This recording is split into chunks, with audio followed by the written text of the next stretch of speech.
All right, good morning to everyone. Welcome to another edition of Radio G. Back-to-back tayo na yung Sabado at kasama po natin Philippine Volcanoes women's team who just recently competed in the 2021 Asian Rugby Series in 7 series in Dubai. So we're now joined muna by our co-host Ivan Saldeeno of Dugout and PNA. Ivan? Yun. So, yun. Medyo, yun. So, good morning good morning by the time we are recording this. Medyo maingay on my part kasi I'm in a coverage. So, ayun. So, we're gonna be discussing rugby for the first time after this pandemic. Let's go. All right, and we'd like to introduce our guest. Kasama po natin sina Api Denuyo. Good morning. Good morning! From Hong Kong, we have Kate Pelis. Magandang umaga. Magandang umaga po. And from Canada, si Laura Mateo. Magandang umaga po. Good morning. It's actually night here, but good morning. All right, thank you so much and for your time. And before we start this interview, pakilala muna tayo what position you are and how many years you spent with the national team and why did you love rugby? Let's start with Abby. Hi, I'm Happy Danuyo. So I've been playing rugby. No, sorry. I'm a winger. I've been playing wait lang, from the start, sorry. So yes, I'm a winger. I've been with the national team for since 2018, so dapat 4 years, pero I'll consider it only 3 years since walang rugby last year. And same, I've been playing rugby for 3 years as well. So yeah, that's me. I'm from Cagayan de Oro. All right, Kate. For sevens, my position is prop. I have been playing rugby for 7 years here in Hong Kong. Bago lang po ako sa national team. So the Dubai tournament was my first tournament with the national team. My family is from San Pablo, Laguna. But I was born and raised here. Yeah. And Laura. Hi everyone, I'm Laura. In sevens, I play fly half or sometimes scrum half. I've been playing rugby for 10 years, I think going on 11 years. But with the national team, this was actually my first debut tournament when we were in Dubai. And I'm from Canada, so yeah. All right, last month, the team grabbed the 8th spot in the women's event of the Asian Rugby 7 Series. Would you like to tell us your assessment on how it fared in the tournament? And let's start with Kate. Go. I think for the circumstances po that we're in, we had 5 days to prepare for an international tournament, no? And we had 8 new caps, so 8 new players that have never played in this level before. I think yun nga po, for the circumstances that we're in, I'm quite proud of us. Especially on the second day, I think we really held our ground and did the best that we could with the very short preparation time. Obviously, the result is not favorable, but at the same time, once again, with the 5 days of preparation and the number of new players, we can only go up from here. Parang alam na natin next time what we need to improve on, and now that we know each other as well, that relationship will only get stronger on the field as well. Laura, any inputs? I completely agree with Kate. Like, considering the circumstances again, like we were like a brand new team. A lot of us have never played together. So not only was like playing at that level, that high level, challenging, but also intense, but also just understanding everyone's skills and like working together was also like a battle for us too. Like, it was great because even the first day of training camp, we got along super well and we meshed really well on the field. But other teams had the resources and the finances to like play together throughout the pandemic, whereas us, we literally like just met each other, only trained for 5 days before that tournament, and then we were right into competition. So again, I mean, not the best results, but like Kate said, we can only go up from here. It was good exposure for everyone, but we can only get better. So I'm excited. Happy? They all mentioned na everything, Gab eh. Pero sige, added input lang, di ba? Yeah, it's true na 8 out of 12 players are new sa team. It's like it's their debut. And two of the players have no rugby for 2 years. So like ako personally, sobrang bumaba yung aggression ko. However, the good thing about the tournament was even though there are weaknesses for other athletes, may mga strength naman yung mga new teammates namin eh. So parang ang tawag nun, nafe-fill up pa rin kung ano yung kulang. Yun lang talaga, sadly, with only 5 days of training, of team training, kulang siya. Pero at least, we can see ano pa yung pwedeng ma-improve for next year. Kasi like, at the same time, makikita din for the local girls, especially here in living in the Philippines, na there's a challenge kasi our 8 new players are strong women. So, ayun, may challenge din kami na we have to uplift our game as well. So, yun lang. Okay, Api, sino yung isa pang player na kulang ang 2 years na hindi nakapag-rugby? Na nakabase dito ata. Okay, so she is Hila Indigne. I invited her dito. Unfortunately, nagbabike siya ngayon papuntang Subic and back. So, parang nahirapan siyang mag-attend for today's session. Unang beses ka pa lang na nakapag-compete abroad after 2 years since the pandemic at alam natin karamihan sa kanila puro mga foreign na nakabase sa ibang bansa. Kumusta ang pakiramdam na makasama mo sila sa unang pagkakataon kahit 5 araw yung ginawang training? Actually, personally, I was challenged. Sobrang na-challenge ako sa kanila kasi parang alam mo yung there's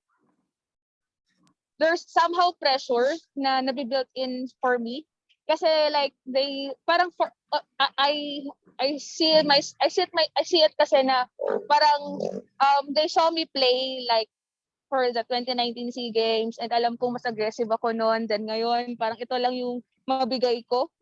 So parang sabi ko, shit, instead na ma-threaten from them, I see it as a challenge na from here I can build up again.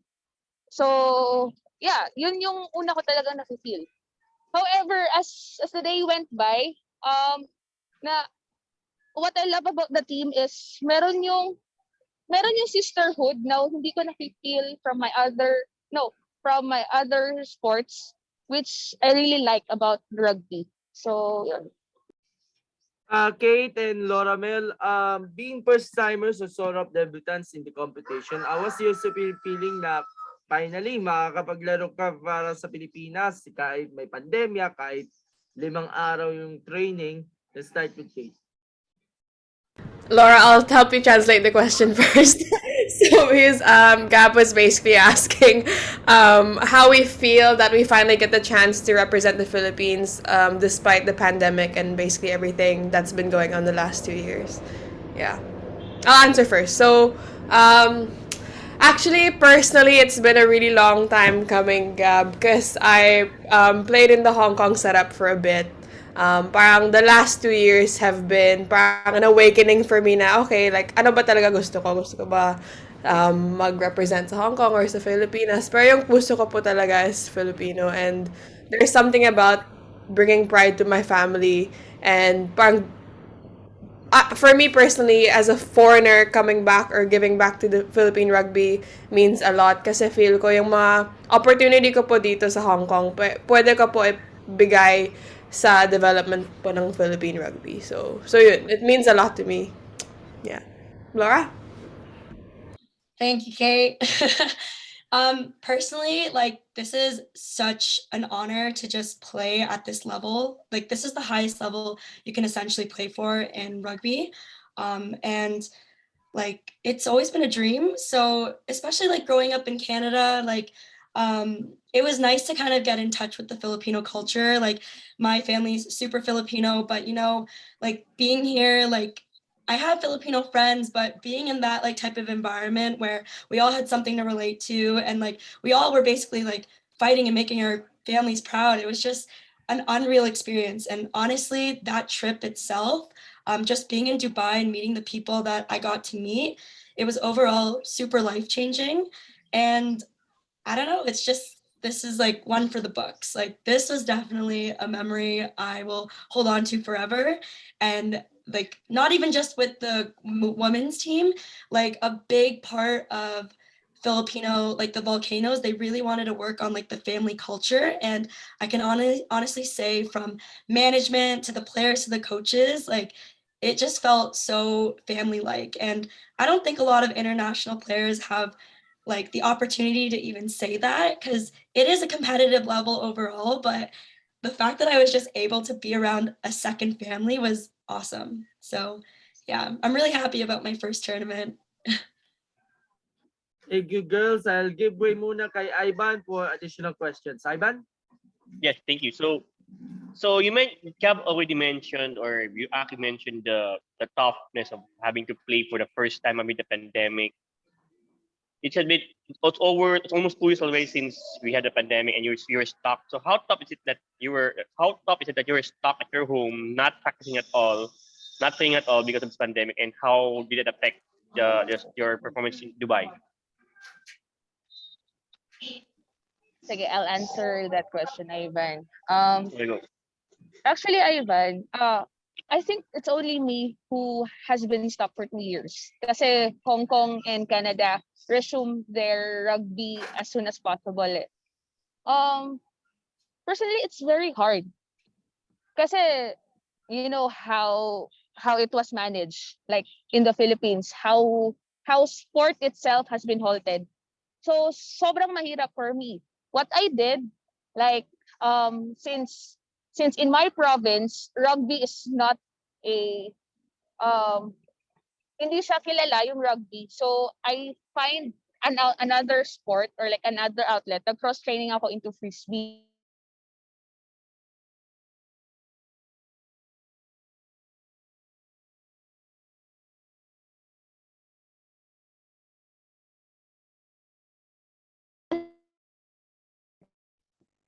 um yung two sport is very different. So kaya masabi ko my aggressiveness is bumaba talaga. Kasi sa tackling pa lang sobrang walang-wala na ako. So yun. At somehow kahit walang rugby training, at least merong another door opens, which is frisbee, tapos online strength training. So yun. That's what I did for 2 years. Okay, Laura, you're up. Because Canada is somehow heavily affected still by the pandemic.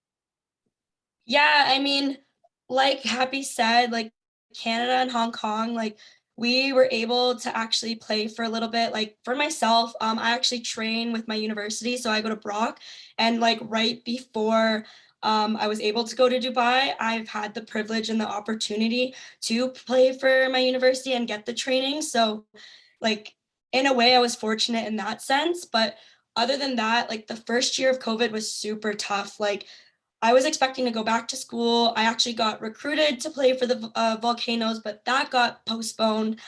So it was more of a mental battle. Like, kind of, I just felt really lost and like didn't really know what to do, because rugby was literally like, it almost felt like my life at this point. Like, all I do is train and practice, and having that taken away, it's like, okay, what do I do now? Like, I don't have the resources. And that first year when the pandemic started, um, but honestly, what kept me going was when I did get recruited, like I was just, you know what, I'll just do at home workouts. Like I guess it was just really a mental battle at that point. But then when things started to open up, I was able to cope when I was able to return to university for my final year. So I guess for me, like it was just really a waiting game and just continuing to just set goals for myself. But the pandemic was tough, I think, for anyone, but especially if you're an athlete and you don't have those resources available to you, it gets pretty lonely, personally. All right, Kate, you're up. Same as Laura, I was also recruited the first year of COVID. That year we did have a few lockdowns. It was all work from home. I think that was maybe 2019 or early 2020. Anyway, ayun, it was just at home workouts to keep myself sane. I'm fortunate I have a little parang grass area below my place, so I was just training by myself.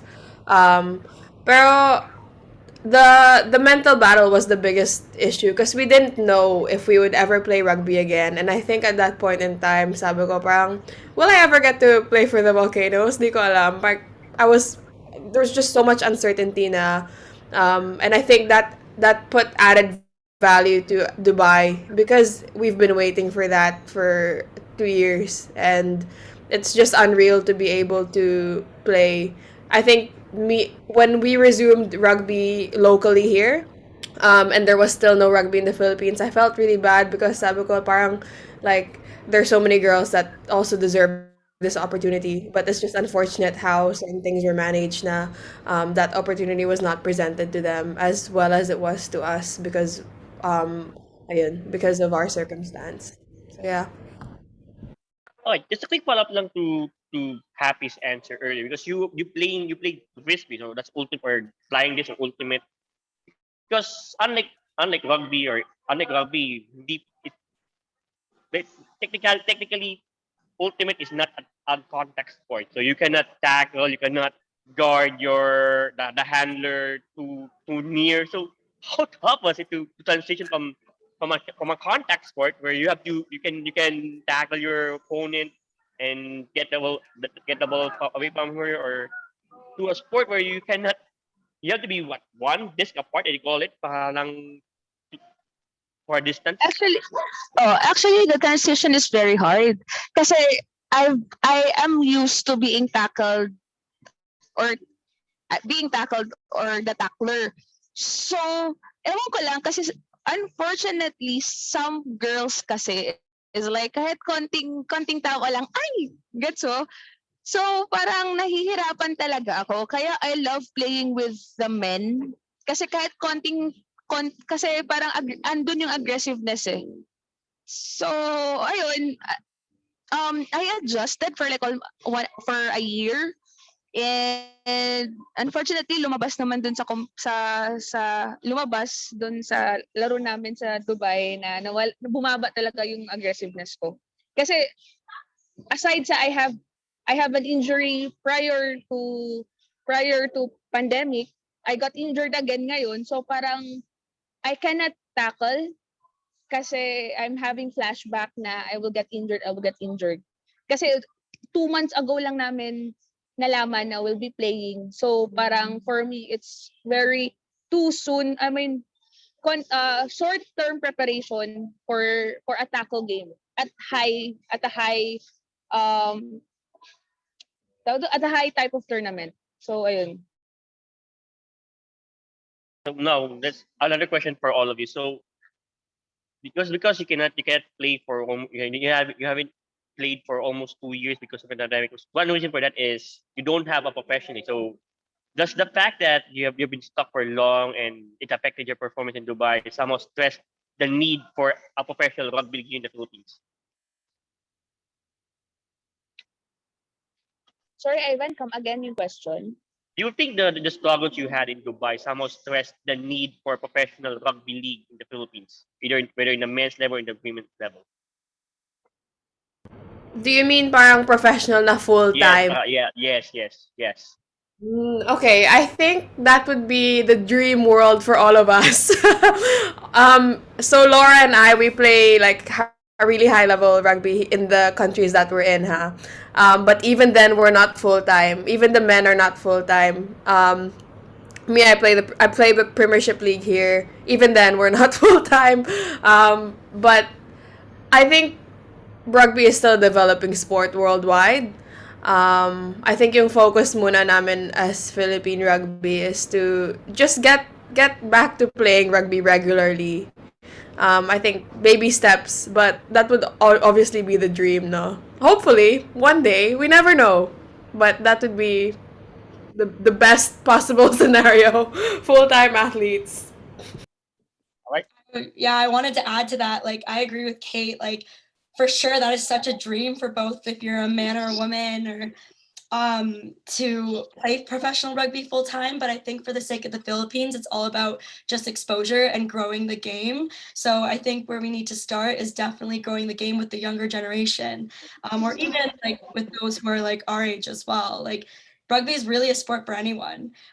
You could be like any shape or size. You don't have to be an athlete right away. Like, literally, there's a position for everyone. So for the Philippines, definitely it's growing the game and just showing that this is a fun sport to be a part of. Right, Happy? Because the closest, I'm curious about Happy's answer because the closest you can get to a professional league locally is the JMO 15. So I'm curious about Happy's answer. Um, if Philippine setting, actually, totoo din yung sinabi nila, it is really the dream. Kasi yung setup here in the Philippines is like, Manila based, we only, for the women now, we only have 4 teams. And it's not, hindi naman siya, 4 clubs, sorry, it's 4 clubs. For club. And hindi pa siya professional kasi we're not paid eh. And like, kung gusto mo malaman, the setup in the Philippines for national athletes are working athletes. So we work first so that we can train. Kaya out of passion for the sport, passion and love for the sport, kaya we still got stuck. Kaya we still play rugby. And totoo yung sinabi ni Laura na there should be development for younger generations. Kasi in the Philippines, most of our athletes na are like mga medyo veterans. So we need younger gens. We need to develop younger gens so that the program, especially for the women's, would still go progress pa. With professional, I'm not sure. Feel ko matagal-tagal pa ata yan eh. Pero yun, sabi din ni Kate, the priority right now is a return to rugby, which is hopefully for next year. Sana wala nang mga added cases na. So, yun. Small step at a time. Once na bumalik na yung rugby, actually, yan din ang one of my goals is to inspire provincial athletes. Kasi I'm from Mindanao, I'm from Cagayan de Oro. So, I want to inspire athletes, especially female, to try rugby. Don't get intimidated by rugby. To enjoy physical contacts. Para at least mas more competitors, mas more athletes, mas marami nang maglalaro for rugby. So mas may chance na magka-professional rugby. So yun.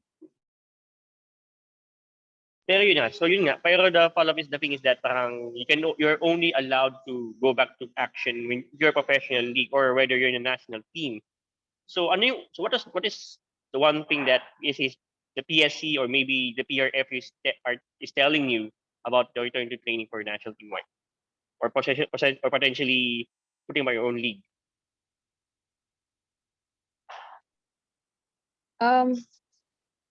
Sorry pa ulit-ulit. Sorry, medyo na So parang ano yung, na. what is the one thing that the PSC or maybe the PRFU is telling you regarding the return to training for rugby for national league or potentially putting by a league of your own? Okay. So currently kasi naghihintay lang kasi kami sa IATF. So since yung IATF lumabas na pwede nang contact sport is okay na, the PRFU decided to have a return to rugby for next year, which is on February. Okay. So ang ginawa ngayon, I think you know AC or like our development, the people in the PRFU is having, parang nagkakaroon na sila ng mga workshops with the clubs for like guidelines for return to rugby. Kasi halos majority of the athletes, local athletes, are not conditioned eh. So ayun, little by little they are starting na. Actually, some of the clubs in Manila is already starting to kwan eh. They start team training na eh, club training. So yun. Mhm.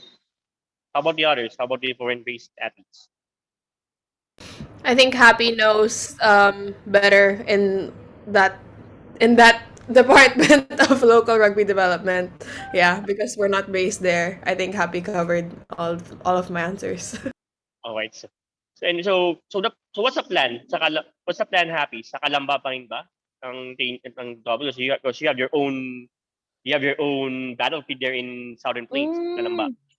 Mm, actually, to be honest, we're still waiting for the PRFU's decision if when we'll be having kung kailan kami magte-team training ulit kasi wala pang update eh.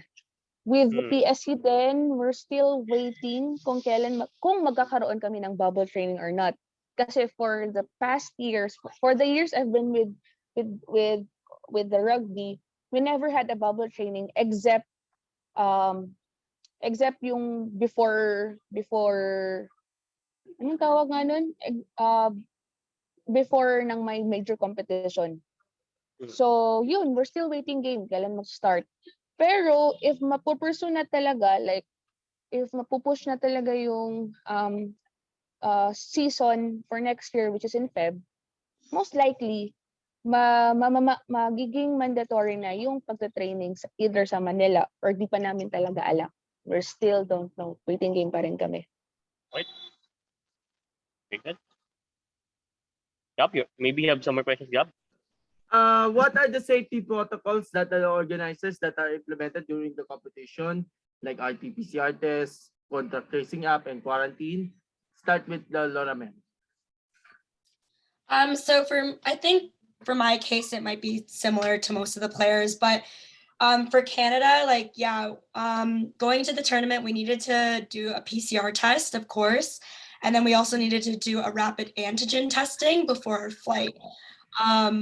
So we needed to do those two for protocols, and then also when we were at the hotel, there was at one point where, as we were finished training camp, they started to become more strict. So for example, breakfast time was like literally only the women's team down there, and then we were done, the men's team would go. So a lot of this, there was a few times during training camp and the tournament where we would have to stay in our rooms just to be safe before competition.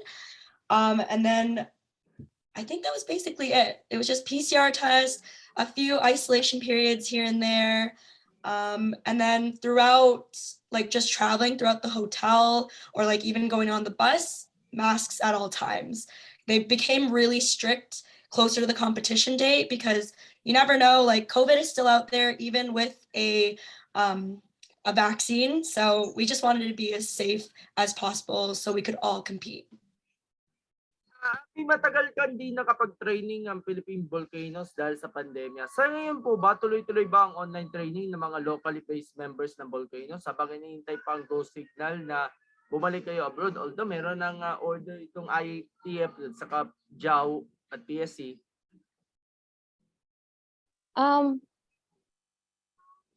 Ngayon, unfortunately, wala na kaming online training. At the start of pandemic, I think for 3 to 4 months, we had a team training. Strength session yun. But unfortunately kasi nung time na yun, our strength and conditioning flew back to Australia. And kaya nawalan ng position yung SNC, so nag-stop din kami ng training online. So ayun, individual training lang talaga kami. Ako, I'm fortunate na I have a background in strength and conditioning, so nakapag-SNC pa rin ako on my own. And my other teammates then, I know they've been doing, most of my teammates have been doing training then on their own, like strength sessions on their own. So yun, kulang talaga siya kasi walang rugby training, like wala yung mga tackle session and stuff. Pero yun lang yung at least we did something with that instead of doing nothing. So yun. Did I heard rugby will not be included in the lineup for the SEA Games? Anong dahilan kung bakit di nakasama nito? And are you hoping that by 2023 in Cambodia, the sport will be included there? The main reason why rugby is not included in Vietnam, it's because I think there's no national team in Vietnam for rugby. So since if you're the host country, ikaw din yung magde-decide if there's this sport or not. In Cambodia, I'm not sure kasi I've been playing for SEA Games for once pa lang. I'm not sure if Cambodia has one. If wala, unfortunately, we won't be playing for another SEA Games. But follow up muna dun sa dalawang foreign members. Are you hoping, if given a chance, to compete in the SEA Games very sooner if rugby was included? Kate? Yes, of course. Especially after the 2019 performance, I think. Yan yung parang yung peak ng Philippine Volcanoes women feel ko. And I think like that's what I dream that this team will achieve hopefully when the SEA Games comes around again for rugby. Pero of course 100%. I think silver kaya 'di ba, Happy? Ayun, gold next time. Gold tayo next time. Hopefully. Laura? Sorry, what was the question? Something about SEA Games, I know that. Do you want to play the SEA Games? Are you open to participate in the SEA Games? Oh my god, yes. So actually, oh my god, I love the SEA Games, even though I've never competed. But that's how I found out about Filipino rugby. So when I was doing research on YouTube, the first video I found of the Lady Volcanoes was their gold medal match, and I was so inspired. And that's where I was like, okay, I want to play for this team. So again, like what Kate said, like that is such a high to leave off of, and of course, like I think the program would love to achieve that gold medal. Like it's kind of a shame that the women's and men's team aren't like the rugby teams aren't able to compete in the next SEA Games just because that country isn't hosting it. Like I think they should for sure still host it. Like you're taking away that opportunity for all those players from our country and all those other countries who play rugby. Like, come on, how else are you going to grow the game if you don't include it? But that's just my opinion. But yeah, SEA Games would be an unreal experience, and I would love to participate in that and hopefully get a medal. So. Balik tayo kay Api. Any tournament that you are planning out coming into 2022? Are you joining several Asian level tournaments there? Okay, if the Asia Rugby included included some competitions like Asia Rugby 7 Series, which we same tournament which we competed in Dubai. Also, we have the 15th season, which is the Asia Rugby Championship. So, ayun, if matutuloy pa rin siya, those are the two competitions that sure na masasalihan namin. And siguro mga sevens tournament na. But then again, it still depends if magkakaroon ng laro or not. Alam natin na maganda ang programa na binibigay ng PRFU sa ating grassroots program. Maraming na-discover na mga local talents galing sa probinsya. Would you like to tell us yung mga initiatives yun, Api? So yun, PRFU has this program, Get Into Rugby. So yun, kaya nag-branch out sila sa mga provinces, which is very good talaga.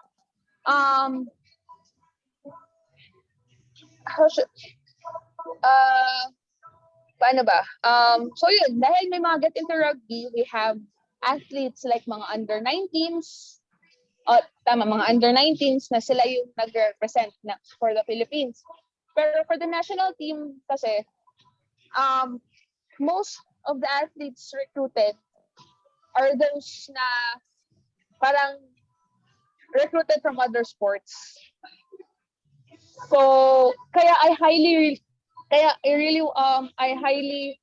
paano ba? Parang mas maganda talaga if meron pa talagang development, hindi lang dun sa Get Into Rugby, but with other local clubs like the Provinces Club to recruit players pa din so that they can mas dumadami pa yung pool para at least yung competition sa Philippines pa lang is mataas na.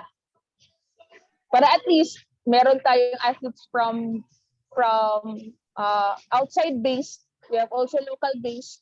Once na meron ng training camp, mas mataas na yung level. Kasi there's a healthy competition na within the team eh.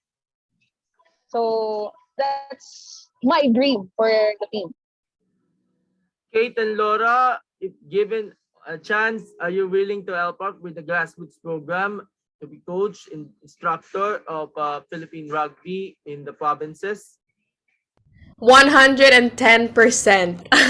Actually, I'm also an educator and a coach, and I've been involved previously with parang coaching courses through Zoom, so that was really nice.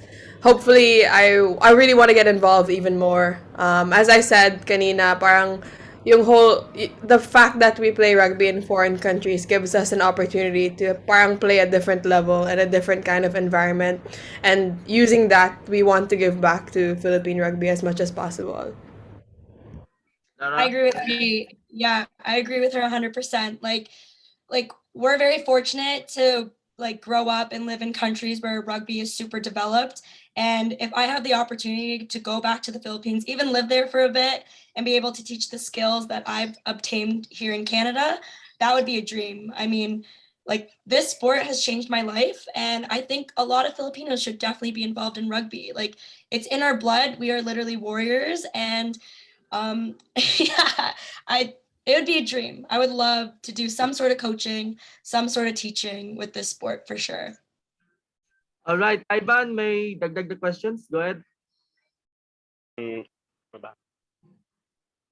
Wala na eh. I'm good na. Okay, I'm good na. I'm good na. Ayun. Last question before we end. What are the immediate goals for your team in the future? Let's start with Laura.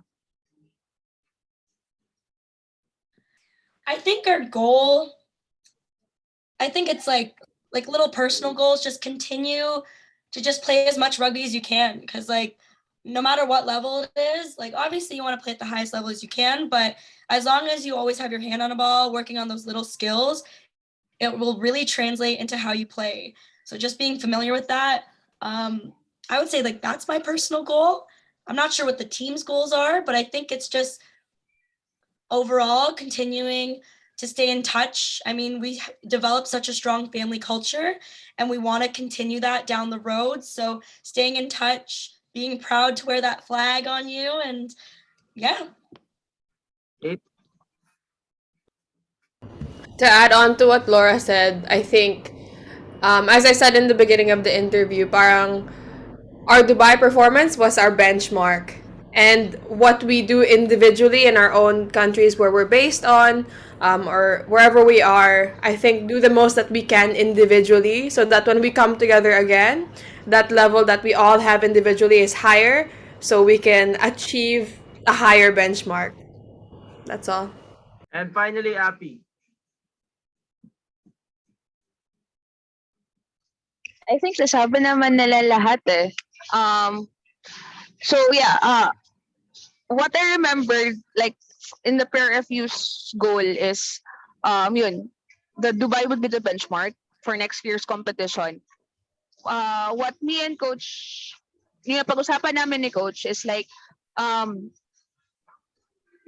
parang ano ba? The women's program would still continue. Yun lang, waiting game lang with kailan magkakaroon ng team training, kailan magkakaroon ng competition sa rugby in the locally.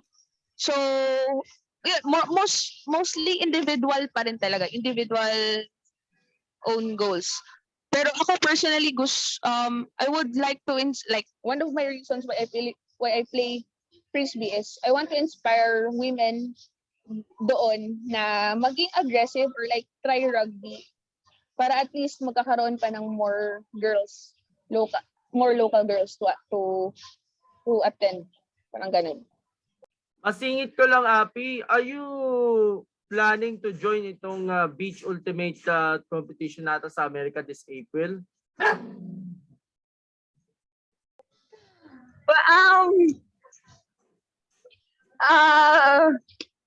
Kung magkaroon ng opportunity, why not? Yun lang. If given the opportunity, why not? Pero yun, as of the moment, since there's still no rugby training in my province, I'm doing cross training sa other sport. Oo. So hopefully lang I won't be torn.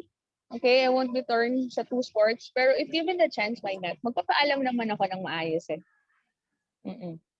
Alright, before we end, siguro magpo-photo up muna tayo and then magko-closing remarks na muna yung ating mga guests natin. Alright? Yan din ang ginagawa. This is what we did in Abby's last guesting in TAPS eh. Okay. Oh, yeah, photo. Show your smile in 1, 2, 3. Alright, thank you so much girls and final remarks, sino gusto pasalamatan? Go ahead, Appy. So I'm forever grateful to the PRFU, kila Jake, Coach Fitz, Ate Leng, lahat ng staff ng PRFU for giving me an opportunity. Kasi if it wasn't for rugby, di ko alam saan ako pupulutin. Kwan ko talaga yan. Forever grateful talaga ako sa kanila. I would also like to thank you, to be thankful dun sa mga bagong teammates ko, like Laura, Kate, and the others. Kasi during the competition, I was mentally not okay. Pero them being there, parang at least medyo nag-lessen siya. And I would also like to thank my families, friends, for the undying love and support. So, yun lang. And also one more thing, I would also like to thanks. Sorry, nawala na ako sa grammar. Pero yung mga rugby fans, rugby supporters ng women's tsaka ng men's for their undying love and support na kahit hindi maganda yung result last tournament nandun pa rin sila nanood and nag-support for the Filipinos. Yun lang. Thank you, Appy. Kate, it's your turn. I will keep this short and sweet. Thank you to everybody that provided us an opportunity to play. And add on na lang ako kay Happy. Thank you to everyone in the PRSU, all of my relatives, and also especially the rugby fans that came down. We actually had quite a few Filipino families come down sa Dubai just to support us, and as in like sobrang heartwarming regardless of the result. So sobrang supportive pa rin sila. So thank you everyone. Malakas kasi ang Philippine community dyan sa Dubai. Pag may international competitions, ever supportive naman silang lahat eh. And lastly, Laura Mel. Thank you to the PRF for giving me this opportunity, even though they've never seen me play in person. I'd like to just say thank you for giving me the chance to just go out there and play.